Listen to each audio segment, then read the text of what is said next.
যে জুবিন গাৰ্গ কি কাৰণত মৃত্যু হ'ল, কেনেকৈ মৃত্যু হ'ল,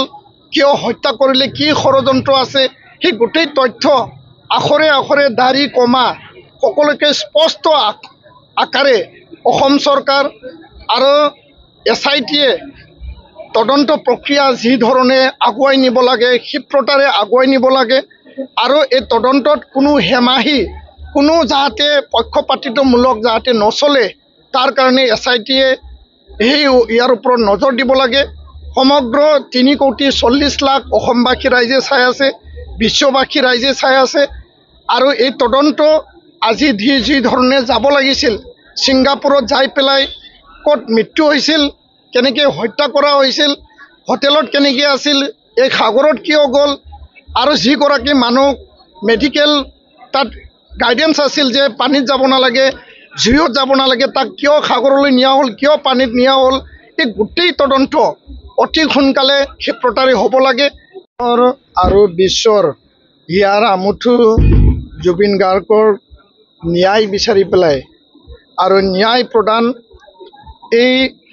উদ্দেশ্য আৰু এই দাবীটো লৈ পেলাই নিখিল বড়ো ছাত্ৰ সন্থা বড়োলেণ্ড বিশ্ববিদ্যালয় উদ্যোগত আজি আমি একত্ৰিত হৈ পেলাই আটাইবিলাক ছাত্ৰ ছাত্ৰী আৰু আমাৰ বিভিন্ন ছাত্ৰ সংগঠন একত্ৰিত হৈছোঁ আৰু আজি এই সময়ত আমি শ্ৰদ্ধাঞ্জলি অনুষ্ঠানৰ লগতে জাষ্টিছ ফৰ জুবিন গাৰ্গ এই নামেৰে আমি এই কাৰ্যসূচী ৰূপায়ণ কৰিছোঁ। ইয়াৰ যোগেদি আজিৰ ইয়াত সমবেত সকলোৱে বড়োলেণ্ডবাসী ৰাইজ, অসমবাসী ৰাইজ, গোটেই বিশ্ববাসীয়ে এইটোৱে চাই আছে যে জুবিন গাৰ্গ কেতিয়া ন্যায় পাব। 1 মাহ হ'ল আৰু এই 1 মাহ হ'বলৈ হোৱা সময়ত জুবিন গাৰ্গক মৃত্যু আৰু এই হত্যাকাণ্ডৰ লগত জড়িত যিসকল দোষী আছিল তেওঁলোকক আজি কৰায়ত্ব কৰা হৈছে যদিও ইয়াত শ্যাম কানু মহন্ত, সিদ্ধাৰ্থ শৰ্মা, শেখৰজ্যোতি গোস্বামী আন যিসকলক দোষী বুলি এতিয়া চিনাক্ত কৰা হৈছে, এই দোষীসকলক সঠিক তদন্ত, পানী নসৰকা তদন্ত আৰু কোনো কাৰণত যাতে কোনো দিশত কোনোৱে যাতে সাৰি যাব নোৱাৰে যে জুবিন গাৰ্গ কি কাৰণত মৃত্যু হ'ল, কেনেকৈ মৃত্যু হ'ল, কিয় হত্যা কৰিলে, কি ষড়যন্ত্ৰ আছে, সেই গোটেই তথ্য আখৰে আখৰে দাড়ি কমা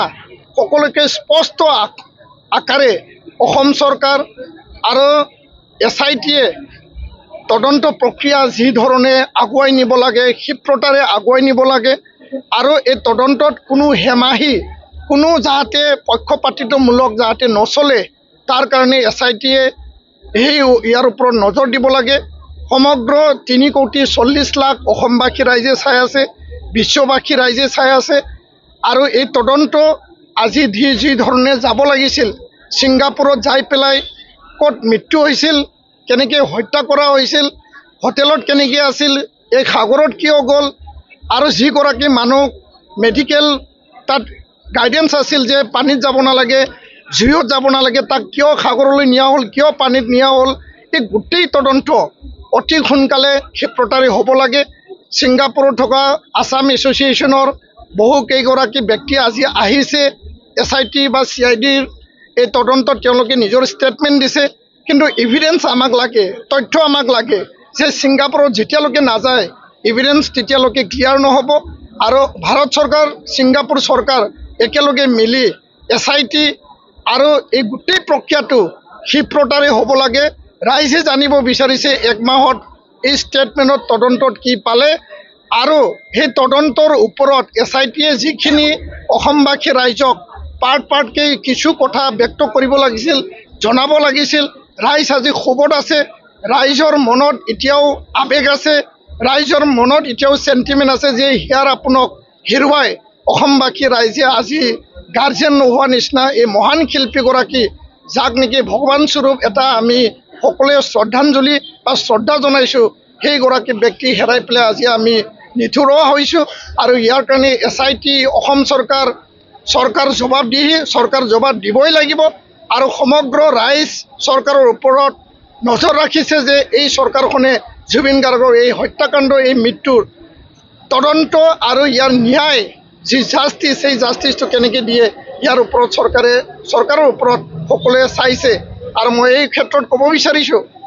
ইয়াত শ্যামকানু মহন্ত আৰু সিদ্ধাৰ্থ শৰ্মা আন 5 গৰাকীক বাক্সা জেলত আনি পেলাই নিকাচিত যোৱা পৰহি দিনা যি ঘটনা হ'ল এইটো দুৰ্ভাগ্যজনক ঘটনা বড়োলেণ্ড বিটিআৰবাসী ৰাইজ শান্তিপূৰ্ণভাৱে আছিল এই ঘটনাটোৱে অশান্তি সৃষ্টি কৰিলে আইন শৃংখলাজনিত ঘটনা সৃষ্টি কৰিলে আৰু ইয়াৰ কাৰণে এই ঘটনাক মই তীব্ৰ ভাষাৰে নিন্দা কৰিছোঁ অসম চৰকাৰৰ ভুল নীতি অসম চৰকাৰৰ ফেইলাৰৰ কাৰণে এই ঘটনা হ'বলৈ পালে কিয়নো এই কেইগৰাকী মানুহ বাক্সা জেলত কিয় আনিব লগা হ'ল আৰু যদি আনিছিল ইয়াত কিয় ফুল প্ৰুফ ছিকিউৰিটি নাছিল ৰাইজক বিশ্বাসক লৈ পেলাই তেওঁলোকক কিয় মানে আনা নহ'ল কিয় জবৰদস্তিকে আনিলে আৰু বিটিআৰবাসী বড়োলেণ্ডবাসী অসমবাসী ৰাইজক আঘাত দি পেলাই এই ঘটনাটো এই অবাঞ্ছিত আনফৰ্চুনেট দুৰ্ভাগ্যজনক ঘটনাটো কিয় কৰালে এইটো অসম চৰকাৰ ফেইলাৰ হোৱা বুলি মই স্পষ্ট ভাষাৰে ক'ব বিচাৰিছোঁ যেতিয়ালৈকে ন্যায় নাপায় নিখিল বড়ো ছাত্ৰ সন্থা যুঁজি যাম আৰু ন্যায় প্ৰদানৰ কাৰণে গণতান্ত্ৰিক শান্তিপূৰ্ণ অহিংস আন্দোলন চলিব আৰু এই আন্দোলন নিখিল বড়ো ছাত্ৰ সন্থাই চলাই লৈ যাব আজি কোকৰাঝাৰত বড়োলেণ্ড বিশ্ববিদ্যালয়ৰ বুকুত এই প্ৰাংগণৰ পৰা এই কথা আমি অসম চৰকাৰ ভাৰত চৰকাৰক আমি জনাইছোঁ আৰু এই কথাটো স্পষ্ট কৰিছোঁ আমি অটল যে CBI তদন্তৰ দ্বাৰা SITয়ে তদন্ত চলাইছে আমাৰ ক'ব লগা নাই কিন্তু CBI তদন্তৰ দ্বাৰা জুবিন গাৰ্গৰ এই হত্যাকাণ্ডৰ মৃত্যুৰ সঠিক তদন্ত হ'ব লাগে আৰু ছিংগাপুৰত যাই পেলাই সকলো প্ৰক্ৰিয়া তন্নতন্নকৈ with evidence with full proof ইয়াত তদন্ত হ'ব লাগে ন্যায় প্ৰদান কৰিব লাগে দোষী কঠোৰ বা কঠোৰ শাস্তি পাব লাগে কোনো কাৰণত যাতে দোষী সাৰি নাযায় এই কথাটো আমি অসম চৰকাৰক আমি সকীয়াই দিছোঁ ধন্যবাদ मोनसे गोजोनथाव खौरां नोंथांनि देहायाव सानाय सुनाय बेमार जादों नामा एबा नोंथांनि आखाइ आथिं लोरिदों नामा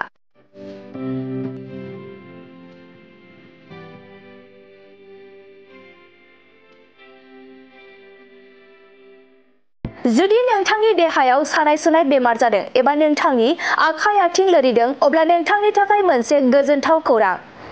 क'क्राझार सहरनि खोदोमथलायाव थानाय फिजियोथेरापि क्लिनिक एन्ड रिहेबिलिटेशन सेन्टारा स्ट्रक बेराम जानाय सुबुंफोरखौ मोजां फाहामथाय होनो हानायनि सुबिदा होगासिनो दं